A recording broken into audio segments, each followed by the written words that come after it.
Assalamualaikum warahmatullahi wabarakatuh. Kembali lagi bersama saya Sabir Ramadan dari SMK Taruna Bangsa. Oke, kali ini saya akan membahas mengenai login form ya. Nah, biasanya kalau misalkan kalian masuk ke website gitu kan, terkadang kan ada kayak misalkan Anda harus melakukan login, atau biar gampangnya itu kalau misalkan kalian ingin masuk ke Facebook kan harus login dulu. Nah, di sini saya ini membuat form login ya, sebagai contoh aja menggunakan HTML dan CSS. Nah, bagaimana cara membuatnya? Nah, kita lihat. Pertama, pastikan kalian itu untuk memakai tag form. Karena kalau misalkan enggak, ntar tombol submitnya ini nggak akan bisa. Tombol submit ini nggak akan menuju ke yang filenya itu tadi kenapa saya itu, karena saya belum bikin filenya ya. Oke, yang kedua adalah membuat kelas kontainer. Nah, kelas kontainer ini itu tuh sebagai sebagai layer pertama lah, misalnya gitu. Layer pertama, terus juga kayak mengatur ketentuan dasarnya. Terus yang lalu kalau misalkan bikin form login, jangan lupa untuk memasukkan tag input tipe teks, select option maupun dan lain-lain sebagainya. Yang paling penting itu tag input dah. Oke, lalu terus bagaimana nih kalau mau misalkan nampilin kayak punya saya begini nih. Nah, kan kita beralih ke CSS-nya ya. Nah, cara untuk nyambunginnya, dia sebenarnya kan bisa CSS itu sendiri kan bisa internal ya dari dalam sini. Tapi karena saya nggak mau ini ya berantakan gitu kelihatannya, jadi saya pakai tag link link real start sheet tipe teks atau CSS, harus nama file CSS-nya.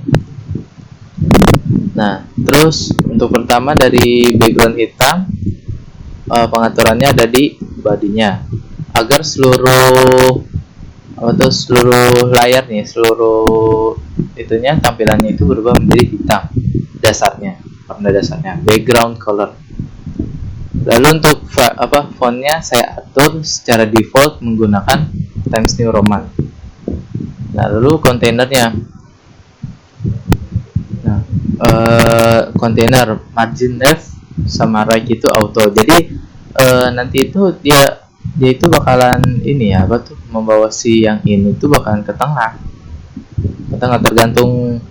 tergantung width-nya yang diatur itu berapa. Jika width-nya yang diatur 100%, maka akan terjadi seperti ini.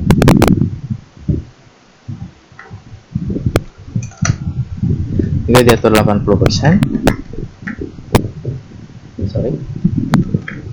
sudah. Maaf. Nah, bisa dilihat kan tuh, jadi agak diberi jarak gitu ya. Tuh, bukan diberi jarak sih, jadi kayak dipepet ke tengah gitu loh. Kalau tadi berapa ya? 30 ya. Nah, kalau misalkan saya hilangin salah satunya, maka yang akan terjadi seperti ini. Nah, kenapa pakai left dan right? Supaya agar seimbang.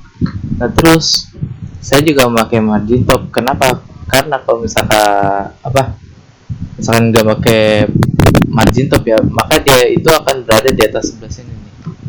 Contohnya ya. Nah, dia akan berada di atas sini.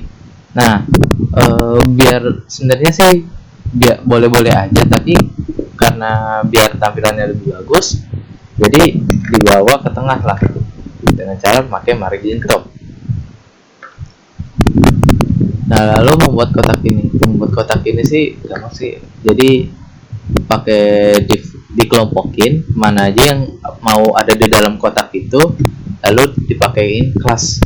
Nah, kalau di sini namanya kelas box 1. Nah, border radius ini buat yang pojok-pojok yang ini ya. Sebentar. Aduh, mana sih? Nah, pojok-pojok yang seperti ini nih. Nah, itu makanya border radius. Terus border color, border style double. Nah, itu kan tadi yang saya tunjukin itu kan garisnya itu kan ada 2 itu ya. Nah, itulah dari double ini tampilan dari border style double ini. Oke, terus nih bagaimana nih cara bikin yang ini nih? Nah, atau cara bikin yang ini nih. Nah, pertama kan kita bikin marquee-nya di sini. Marquee ini itu semacam kayak tulisan bergerak gitu ya. Nah, terus ada scroll amount atau kecepatan ini nih, kecepatan geraknya. Lalu ada direction atau arah geraknya. Dan center ke kanan dan ke kiri. Nah, jadi seperti ini. Terus yang buat yang ininya, nah itu kita itu memakai hover ya, lalu ditambahkan transisi. Transisi ini sebagai bisa dibilang semacam pembuat delay gitulah. Nah, jadi agak kayak ada jedanya gitu, seperti itu. Oke, sekian dari saya, kurang lebihnya mohon maaf. Wassalamualaikum warahmatullahi wabarakatuh.